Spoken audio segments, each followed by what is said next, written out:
Sevrango, bonsoir. Bonsoir, Priscille. Mais on avait annoncé que tu étais incapable d'aller à Paris, mais finalement tu es à Paris, Sam Sevrango.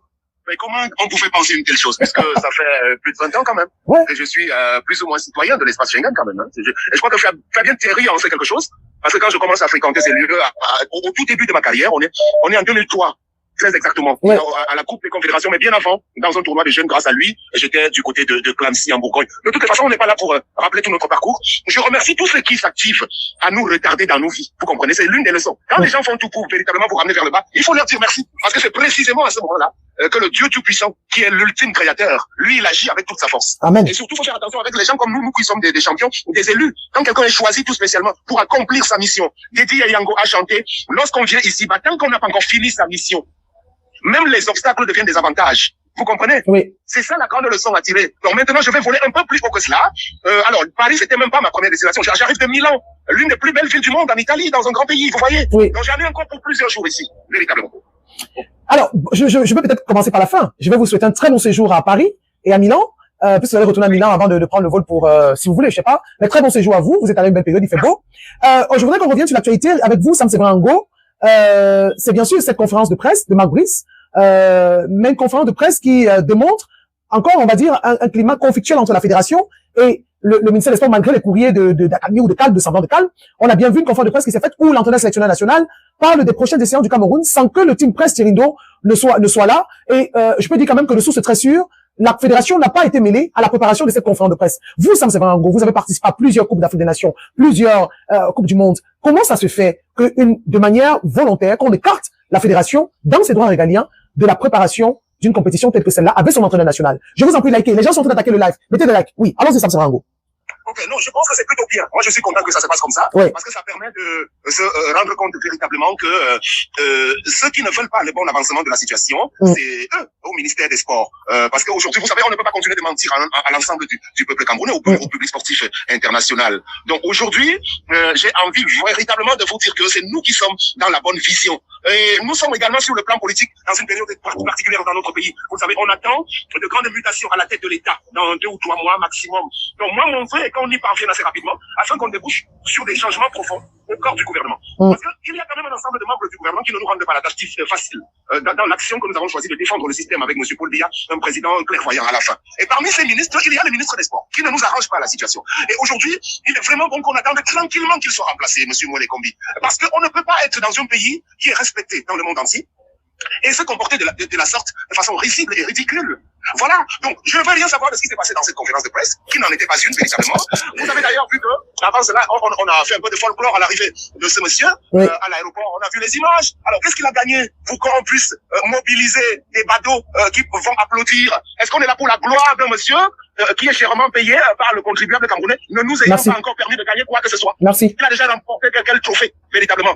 Pour qu'on mobilise des Camerounais, instrumentalisés, véritablement, pour montrer qu'aujourd'hui, alors, et c'est même une situation qui permet d'envenimer davantage de conflits, parce que l'objectif était de montrer que c'est nous, au ministère, qui maîtrisons la situation. C'est beaucoup trop villageois, ça. Parce que le football est moderne à l'international. Ce sont les associations nationales qui répondent des sélections nationales et des staffs techniques. Alors, si les gens se vantent même que le contrat a été signé entre 2 parties, c'est-à-dire le monsieur de Belgique et le ministère des Sports, alors c'est une hérésie encore, on ne peut pas s'en vanter, parce que nous sommes probablement le seul pays où on n'a pas l'estampille de la fédération dans la validation d'un contrat. Donc cet entraîneur n'est pas légitime, il n'est même pas légal. Vous comprenez? Mais on laisse faire, et la fédération, à travers son président, monsieur Eto, a encore fait montre de sa grandeur en disant, ok, allez-y, continuez.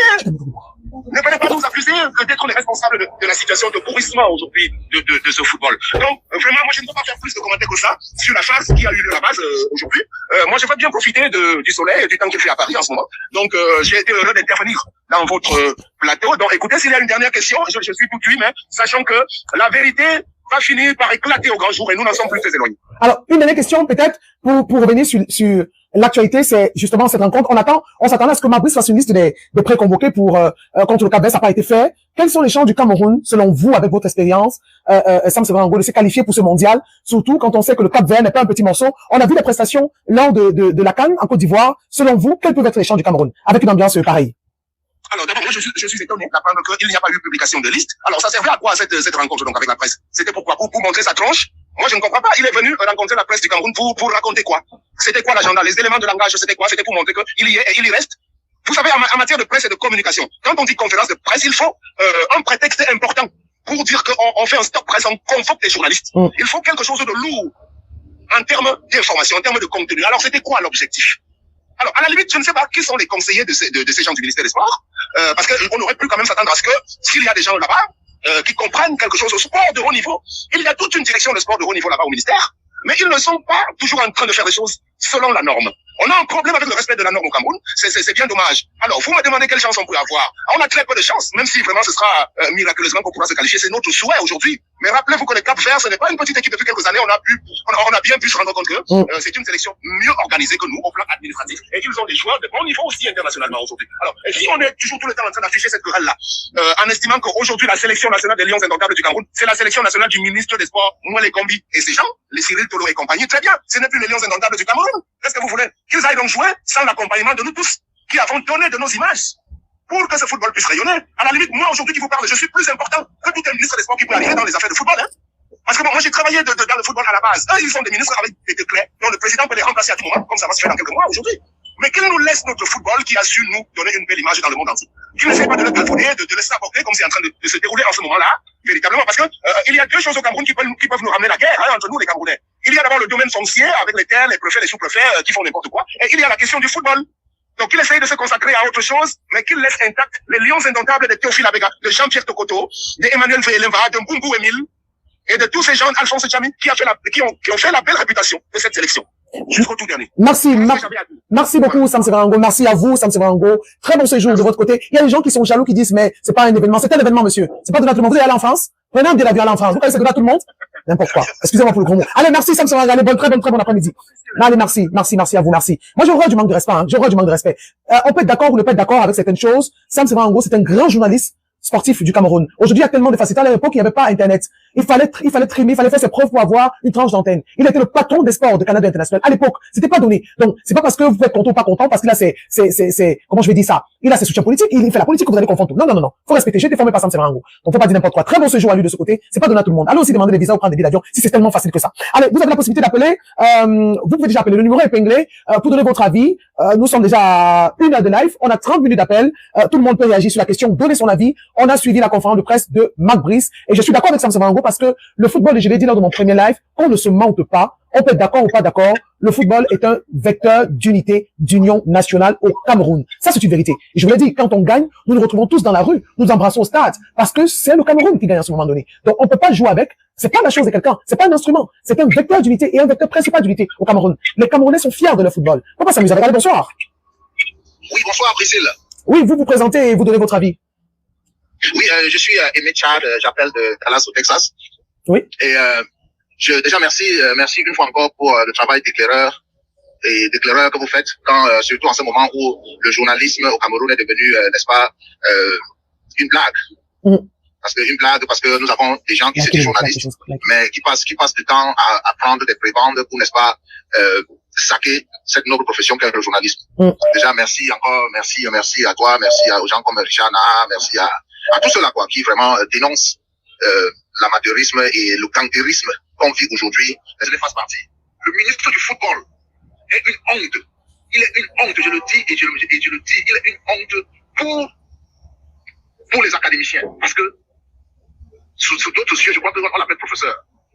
Ce monsieur piétine la loi et à chaque fois l'Africafoot a fait l'Africafoot a fait preuve de patriotisme, comme celui qui le dirige cette institution. Mais à chaque fois, on a parlé d'un staff consensuel. Où est le staff de l'Africafoot? C'est ça. Comment l'entraîneur va faire une conférence de presse sans le team presse de l'équipe nationale? À souhait que les gens ne sont pas là pour la paix, ou bien pendant qu'on veut faire la paix, il y en a qui tirent les ficelles, qui jouent au petit malin. Il n'a jamais été accueilli. Je dis, j'ai la vidéo. Oui, c'est pour ça que je vous appelle, parce que vous êtes à Yaoundé, vous êtes très introduit. Ouais. Donc, il y a une bagarre hier après le départ de Marc Brice.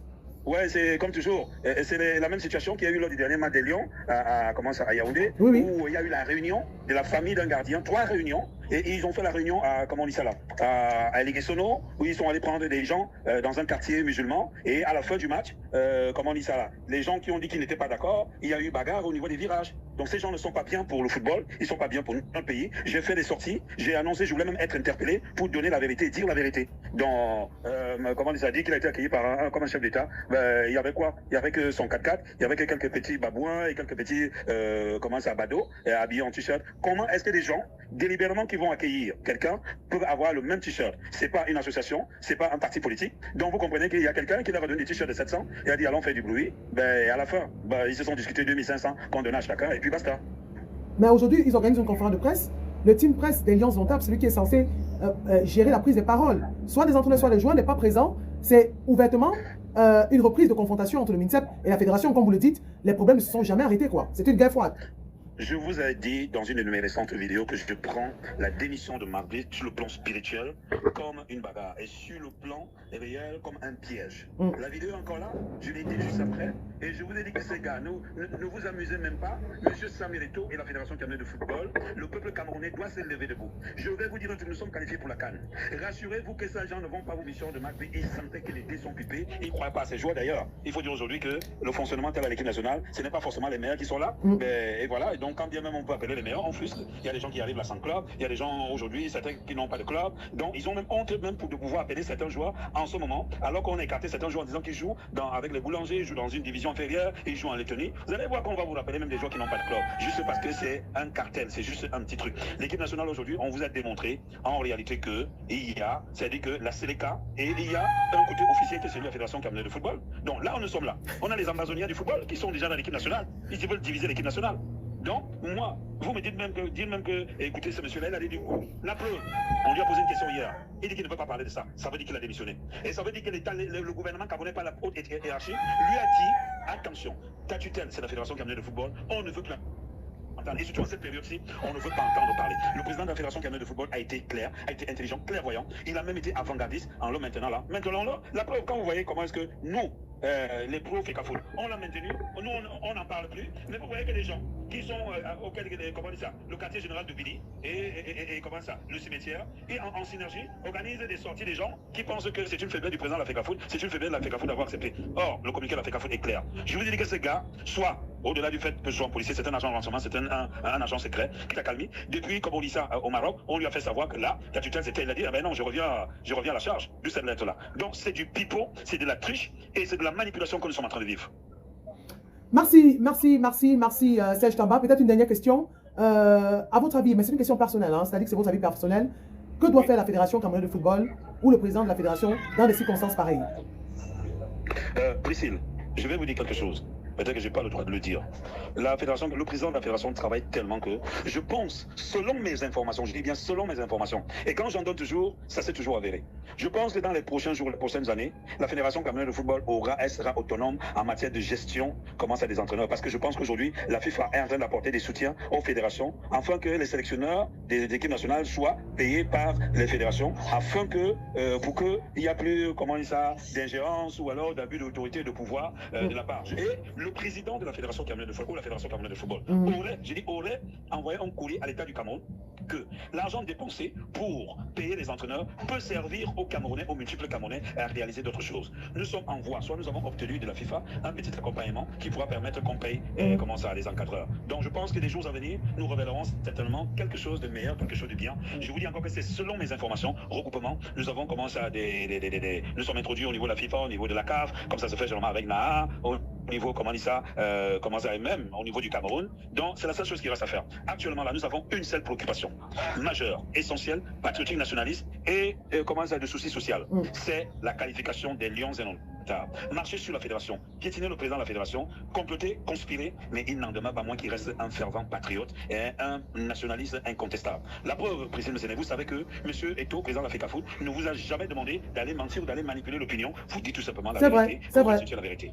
Il est hors de question pour nous d'aller dire des choses que nous allons regretter tard, qui pourront se retourner contre lui. Nous donnons juste l'information en temps réel, et parfois même quand l'information est sensible, nous préférons nous abstenir.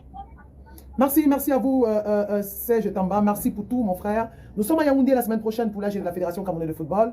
Nous serons ensemble. Il y a des possibilités qu'on puisse faire un direct, un live ensemble entre mercredi ou jeudi soir, pourquoi pas? Ça dépendra de ton programme, mon frère. Nous sommes dans la disponibilité. La preuve, je vais encore révéler quelque chose. Nous sommes même combien dans le candidat que tu as Bépanda Info, tu as Serge Thomas, tu as Priscine, tu as Castro, et puis tu as Na,